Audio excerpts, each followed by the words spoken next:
Bangalore life story ಚಾನಲ್ಗೆ. ಈ video Varamahalakshmi ಹಬ್ಬದ ಪೂಜೆದ ವಿಡಿಯೋ ಆಗಿರುತ್ತೆ. ಮತ್ತು ಈ ವಿಡಿಯೋದಲ್ಲಿ ನಾನು ವರಮಹಾಲಕ್ಷ್ಮಿ ವ್ರತ ಕಥೆನ ಹೇಳ್ತೀನಿ, ನೀವು ಕೂಡ ಕೇಳಿ ಧನ್ಯರಾಗಿ. ಮತ್ತು ಮಕ್ಕಳೆಲ್ಲ ಮಲಗಿಬಿಟ್ಟಿದ್ದಾರೆ. ಇವಾಗ ಅವರು ಎದ್ದೇಳೋಷ್ಟರಲ್ಲಿ ಬೇಗ ಬೇಗ ವ್ರತನ ಕಂಪ್ಲೀಟ್ ಮಾಡಿಬಿಡೋಣ ಅಂತೇಳ್ಬಿಟ್ಟು ಬೆಳಿಗ್ಗೆನೇ 4 ಗಂಟೆಗೆ ಎದ್ದುಬಿಟ್ಟು ಪೂಜೆನ ಸ್ಟಾರ್ಟ್ ಮಾಡ್ಕೊಂಡಿದ್ದೀನಿ. ನನ್ನ ತಂಗಿಯರೆಲ್ಲ ನೈವೇದ್ಯ ಮಾಡ್ತಿದ್ದಾರೆ. ಮಕ್ಕಳು ಪುಟಾಣಿ ಇದ್ದಾರಲ್ವ, ಅದಕ್ಕೋಸ್ಕರ ಬನ್ನಿ ಇವಾಗ ಕಥೆನ ಸ್ಟಾರ್ಟ್ ಮಾಡೋಣ. ಕರುಣಾಳುವಾದ ಮಹಾಲಕ್ಷ್ಮಿಯು ಒಂದು ದಿನ ಚಾರುಮತಿಯ ಮಲಗಿ ನಿದ್ರಿಸುತ್ತಿರುವಾಗ ಪ್ರತ್ಯಕ್ಷಳಾಗಿ ಸ್ವಪ್ನದಲ್ಲಿ ಬಂದು, ಎಲೆ ಪತಿವ್ರತೆಯಾದ ಚಾರುಮತಿಯೇ, ನಿನ್ನ ಗುಣಶೀಲಗಳಿಗೆ ಮೆಚ್ಚಿ ನಿನ್ನ ಪೂರ್ವ ಪುಣ್ಯಾನುಸಾರವಾಗಿ ನಿನ್ನಲ್ಲಿ ಅನುಗ್ರಹ ಮಾಡಲು ಬಂದಿರುವ ಮಹಾಲಕ್ಷ್ಮಿ ನಾನು. ಈಗ ನಾನು ಹೇಳುವ ವಿಷಯವನ್ನು ಗ್ರಹಿಸಿಕೊಂಡು ನೀನು ಆಧರಿಸಿದರೆ ಅದರಿಂದ ನಿನಗೆ ಪ್ರಯೋಜನ ಉಂಟಾಗುವುದು. ನಿನ್ನ ದಾರಿದ್ರ್ಯವು ನಾಶವಾಗಿ ನಿನಗೆ ಐಶ್ವರ್ಯವು ಪ್ರಾಪ್ತಿಯಾಗುವುದು.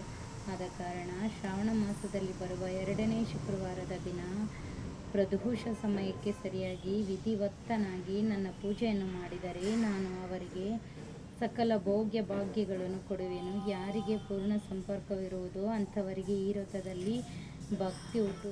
ವ್ರತನ ಕಂಪ್ಲೀಟ್ ಮಾಡಿಬಿಟ್ಟು ನನ್ನ ತಂಗಿಯರಿಗೆಲ್ಲ ಅರಿಶಿನ ಕುಂಕುಮ ಕೊಟ್ಟು ಅವ್ರಿಗೆ ತೊಗೊಂಬಂದಿರೋ ಸಾರಿನೆಲ್ಲ ಇವಾಗ ಕೊಟ್ಟರೆ ಸಂಜೆಗೆ ಅವ್ರು ಉಟ್ಕೊಳಕ್ಕೆ ಈಸಿ ಆಗುತ್ತೆ ಅಂತ ಹೇಳ್ಬಿಟ್ಟು ವ್ರತ ಕಂಪ್ಲೀಟ್ ಮಾಡಿದ್ವಿ ತಕ್ಷಣವೇ ಅರಿಶಿನ ಕುಂಕುಮ ಕೊಟ್ಬಿಟ್ಟೆ ಇಬ್ಬರು ತಂಗಿಯರಿಗೂ. ಒಬ್ಬರು ತಂಗಿ ವೀಡಿಯೋ ಮಾಡೋಕ್ಕಾಗಲಿಲ್ಲ, ಒಬ್ಬರು ತಂಗಿ ವೀಡಿಯೋ ಮಾತ್ರ ಮಾಡಿದ್ದು. ಆಮೇಲೆ ಮಕ್ಕಳಿಗೆಲ್ಲರಿಗೂ ಹೂವಿನ ಕಂಕಣ ಕಟ್ಟದೆ. ಅವರೆಲ್ಲ ಫುಲ್ಲು ರೆಡಿ ಆಗಿಬಿಟ್ಟಿದ್ರೆ ಬೆಳಿಗ್ಗೆನೇ ಎದ್ಬಿಟ್ಟು ಇಷ್ಟು ಬೇಗನಾ ಅಂತ ಹೇಳ್ಬಿಟ್ಟು 8 o'clock ಎಲ್ಲ ಮಕ್ಕಳನ್ನೆಲ್ಲ ಎಬ್ಬಿಸ್ಬಿಟ್ಟು ಮತ್ತು ಅವರಿಗೆಲ್ಲ ಸ್ನಾನ ಅದೆಲ್ಲ ಪೂಜೆ ಮಾಡೋಷ್ಟರಲ್ಲಿ ಸ್ವಲ್ಪ ಲೇಟ್ ಆಗೋಯ್ತು ಅಷ್ಟೇ. ಬನ್ನಿ ಇವಾಗ ಕಂಕಣನ ಮಕ್ಕಳು ಕೂಡ ಕಟ್ಟೋಣ ಅಂತ. ಆಮೇಲೆ ನನ್ನ ತಂಗಿಗೆ ನೋಡಿ ಎಲ್ಲ ಕೊಟ್ಬಿಟ್ಟು ಆಶೀರ್ವಾದ ಬೇರೆ ತೊಗೋಬೇಕು ಅಲ್ವಾ, ದೇವರ ಆಶೀರ್ವಾದ, ಮನೆಗೆ ಬಂದಿರೋ ಮಹಾಲಕ್ಷ್ಮಿ ಅವರ ಆಶೀರ್ವಾದ ಎಲ್ಲ ತೊಗೊಂಡು. ಮತ್ತು ನನ್ನ ತಂಗಿ ಮಗಳು ನೋಡಿ ವೀಡಿಯೋಗೆ ಫೋಸ್ ಕೊಡು ಅಂದರೆ ಹೆಂಗೆ ಫೋಸ್ ಕೊಡ್ತಾ ಇದ್ದಾಳೆ ಅಂತ ಹೇಳ್ಬಿಟ್ಟು ಫುಲ್ ಫೋಸಲ್ಲಿ ಇನ್ವಾಲ್ವ್ ಆಗಿಬಿಟ್ಟಿದ್ದಾಳೆ. ಆಮೇಲೆ ಅವ್ರಿಗೂ ಎಲ್ಲ ಕಟ್ಟಿ ಮಕ್ಕಳೆಲ್ಲರಿಗೂ ಕಟ್ಟಿ ಮತ್ತು ಮನೆಗೆ ಎಲ್ರಿಗೂ ಊಟಕ್ಕೆ ಇನ್ವೈಟ್ ಮಾಡಿದ್ದೀವಿ. ಊಟಕ್ಕೆ ಎಲ್ಲರೂ ಬಂದಿದ್ರಪ್ಪ ಮನೆಗೆ. ಎಲ್ಲರಿಗೂ ಊಟಕ್ಕೆ ವ್ಯವಸ್ಥೆ ಮಾಡಿ ಸೂಪರಾಗಿ ನೆಮ್ಮದಿಯಿಂದ ಎಲ್ಲರಿಗೂ ಕಥೆನ ಹೇಳ್ಬಿಟ್ಟು ಮತ್ತೆ ವ್ರತ ಕತೆ ಕಂಪ್ಲೀಟ್. ಪೂಜೆ ಮಾಡೋದು ಇಂಪಾರ್ಟೆಂಟ್ ಇಲ್ಲ, ಈ ಪೂಜೆದಲ್ಲಿ ಕಥೆನ ಒಂದು 4 ಜನ ಕೇಳಬೇಕಂತೆ, ಅದು ಇಂಪಾರ್ಟೆಂಟು. ಅದಕ್ಕೋಸ್ಕರ ಮತ್ತು ಸಂಜೆ ನನ್ನ ತಂಗಿಯರಿಗೆ ಅರಿಶಿನ ಕುಂಕುಮ ಕೊಟ್ಟು ಮತ್ತೆ ಬಂದಿರೋ ಬಿಲ್ಡಿಂಗಲ್ಲಿ ಎಲ್ರಿಗೂ ಅರಿಶಿನ ಕುಂಕುಮ ಕೊಟ್ಟು ಅದಾದಮೇಲೆ ಪೂಜೆನ ಮತ್ತೆ ಕಂಪ್ಲೀಟ್ ಪೂಜೆನ ಎಂಡ್ ಮಾಡಬೇಕಲ್ವಾ. ಮತ್ತು ಸಂಜೆ ನೀಟಾಗಿ ಪೂಜೆ ಮಾಡಿ ಮತ್ತು ಮಕ್ಕಳ ಕೈಯಿಂದೆಲ್ಲ ಪೂಜೆ ಮಾಡಿಸಿ ನನ್ನ ತಮ್ಮ ಬಂದಿದ್ದ. ಮನೆ ಎಲ್ಲ ಫುಲ್ ಬ್ಯುಸಿಯಾಗಿತ್ತು. ಇವರೆಲ್ಲ ಹೋದ್ಮೇಲೆ ಇದೆಯಪ್ಪ ಮನೆ ಸೈಲೆಂಟಾಗಿ ಹೋಗ್ಬಿಡುತ್ತೆ. ರಪ್ಪ ಮಳೆ ಬಂದು ಸ್ಟಾಪ್ ಆಗಿರುತ್ತಲ್ವ, ಆ ಥರ ಇರುತ್ತೆ ಮನೆ. ಇವಾಗ ಎಷ್ಟು ಗಲಾಟೆಯಿಂದ ತುಂಬಿದೆ ಗೊತ್ತಾ. ಇನ್ನೇನು ಮಕ್ಕಳು ಸ್ಕೂಲ್ಗೆ ಹೋಗ್ಬಿಡ್ತಾರೆ, ನಾನು ಆಫೀಸಿಗೆ ಬಂದುಬಿಡ್ತೀನಿ. ನಾವು ಫುಲ್ಲು ಮತ್ತೆ ನೆಕ್ಸ್ಟ್ ಇಯರ್ವರೆಗೂ ಇದನ್ನು ಕಾಯ್ಕೊಂಡು ಇರಬೇಕು ನಾವು. ವರಮಹಾಲಕ್ಷ್ಮಿ ಹಬ್ಬ ಪೂಜೆ ಮಾಡೋದು ಎಷ್ಟೋ ಖುಷಿಯಿಂದ ಮಾಡ್ತೀವಿ. ಆ ಪೂಜೆ ಡೆಕೋರೇಷನ್ ತೆಗಿಬೇಕಲ್ವ, ಅದಂತೂ ಆಗೋದೇ ಇಲ್ಲ. ಅಷ್ಟು ಕಷ್ಟ ಬಿದ್ದು ಎಲ್ಲ ಅರೇಂಜ್ಮೆಂಟ್ ಮಾಡಿ ಇಷ್ಟು ಮುದ್ದಾಗಿ ಲಕ್ಷ್ಮಿನ ಮುದ್ದಾಗಿ ರೆಡಿ ಮಾಡಿ, ನಾವು ರೆಡಿ ಆಗ್ತೀವೋ ಇಲ್ವೋ, ದೇವ್ರನ್ನ ಮಾತ್ರ ಅಷ್ಟು ಅಲಂಕಾರವಾಗಿ ರೆಡಿ ಮಾಡಿರ್ತೀವಿ.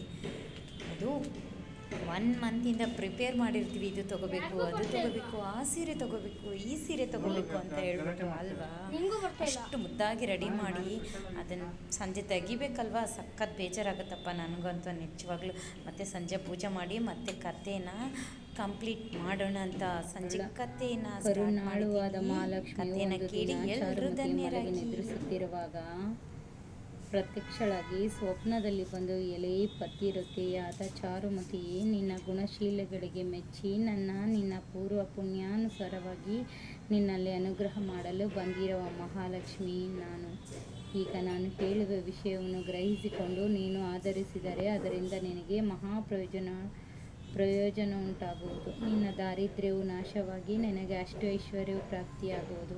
ಆದ ಕಾರಣ ಶ್ರಾವಣ ಮಾಸದಲ್ಲಿ ಬರುವ 2ನೇ ಶುಕ್ರವಾರದ ದಿನ ಪ್ರದೋಷ ಸಮಯಕ್ಕೆ ಸರಿಯಾಗಿ ವಿಧಿವತ್ತನಾಗಿ ನನ್ನ ಪೂಜೆಯನ್ನು ಮಾಡಿದರೆ ನಾನು ಅವರಿಗೆ ಸಕಲ ಭೋಗ್ಯ ಭಾಗ್ಯಗಳನ್ನು ಕೊಡುವೆನು. ಯಾರಿಗೆ ಪೂರ್ಣ ಸಂಪರ್ಕವಿರುವುದೋ ಅಂಥವರಿಗೆ ಈ ವ್ರತದಲ್ಲಿ ಭಕ್ತಿ ಹುಟ್ಟುವುದಲ್ಲದೆ ಮತ್ತು ಸಂಜೆ ದೇವರಿಗೆ ಮಂಗಳಾರತಿ ಮಾಡಿ ಕಳಸ ಬೆಳಗಿ ಮತ್ತು ದೇವ್ರಿಗೆ ಹೋಗಿ ಕಳಿಸ್ಕೊಟ್ಬಿಡೋಣ. ಮತ್ತು ಮುಂದಿನ ವರ್ಷ ಬಾ ತಾಯಿ ಅಂತ ಹೇಳ್ಬಿಟ್ಟು ಎಲ್ರಿಗೂ ಆಶೀರ್ವಾದ ಮಾಡು. ಈ ವರ್ಷ ಯಾರೇ ಏನೆಲ್ಲ ಅಂದ್ಕೊಂಡಿದ್ದಾರೋ ಎಲ್ಲರಿಗೂ ಈಡೇರಿಸು ತಾಯಿ ಅಂತ ತಾಯಿ ಹತ್ರ ಬೇಡ್ಕೊಂಡು ಮತ್ತು ವ್ರತನ ಕಂಪ್ಲೀಟಾಗಿ ಓದಬೇಕು. ಅರ್ಧಂಬರ್ಧ ಎಲ್ಲ ಓದ್ಬೋದು. ನಾವು ಓದಿರೋ ವ್ರತನ 14 ಜನ ಕೇಳಬೇಕು. ಆವಾಗ ನಮ್ಮ ವ್ರತಕ್ಕೆ ಒಂದು ಅರ್ಥ ಇರುತ್ತೆ. ಅದು ವ್ರತ ಕಥೆ ಪುಸ್ತಕದಲ್ಲಿದೆ. ಯಾರು ಎಲ್ಲ ಈ ವ್ರತನ ಕೇಳಿಲ್ವೋ ಅಟ್ಲೀಸ್ಟ್ ನಿಮ್ಮ ನಿಯರೆಸ್ಟ್ ಎಲ್ಲಾದರೂ ವ್ರತ ಕಥೆ ಇದ್ದರೆ ಕೇಳಿ, ಇಲ್ಲಾಂದರೆ ನಾನು ವೀಡಿಯೋನ ಕಂಪ್ಲೀಟ್ ಮಾಡಿ ವ್ರತ ಕಥೆದೇ ಒಂದು ವೀಡಿಯೋ ಹಾಕ್ತೀನಂತೆ. ಓಕೆನಾ? ನನ್ನ ಈ ವಿಡಿಯೋ ಯಾರಿಗೆಲ್ಲ ಇಷ್ಟ ಆಗಿದೆ please like, share, comment, subscribe. ನಿಮ್ಮೊಂದು ಸುಂದರವಾದ ಸಪೋರ್ಟು ನನ್ನ ನೆಕ್ಸ್ಟ್ ವಿಡಿಯೋಗೆ ಹೆಲ್ಪ್ ಆಗುತ್ತೆ. ಥ್ಯಾಂಕ್ ಯು ಸೋ ಮಚ್ ಎಲ್ಲರಿಗೂ. ಮತ್ತೆ ಒಂದ್ಸರಿ ವರಮಹಾಲಕ್ಷ್ಮಿ ಹಬ್ಬದ ಶುಭಾಶಯಗಳು.